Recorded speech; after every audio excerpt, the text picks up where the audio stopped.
यह मूर्ख महारानी अपने भारी भरकम सोने के ड्रम से झरने का सारा पानी नीचे खेतों की ओर मोड़ देती है, जिससे झरना पूरी तरह सूख जाता है और उसमें रहने वाली रंग बिरंगी मछलियां तड़प तड़प कर मरने लगती हैं। तभी झरने के पास शांति से घास चर रहा बैल अचानक ठिठक जाता है और उसे कुछ अनहोनी का एहसास होता है।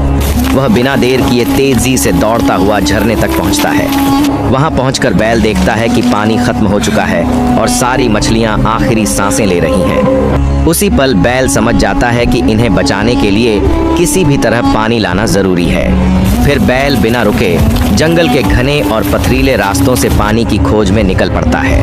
कुछ दूर जाने के बाद बैल को एक ऊंची चट्टान पर उभरा हुआ चमकता हुआ त्रिशूल दिखाई देता है। बैल धीरे धीरे उसके पास जाता है, वहीं बैठ जाता है और आंखें बंद कर ओम नमः शिवाय का जाप शुरू कर देता है।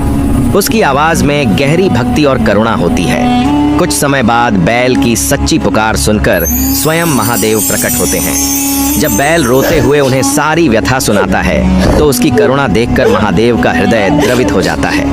महादेव तुरंत सूखे झरने के पास पहुंचते हैं और अपने कैलाश स्वरूप में आकाश की ओर निहारते हुए धीरे धीरे अपनी जटाएं खोलते हैं। अगले ही क्षण उनकी जटाओं से निर्मल गंगा की प्रचंड धारा झरने में उतरने लगती है। झरना कुछ ही पलों में फिर से लबालब भर जाता है। सभी मछलियां फिर से जीवित होकर आनंद से पानी में क्रीड़ा करने लगती हैं। लेकिन अफसोस, महादेव की इस दिव्य लीला के लिए भी किसी ने लाइक और सब्सक्राइब नहीं किया।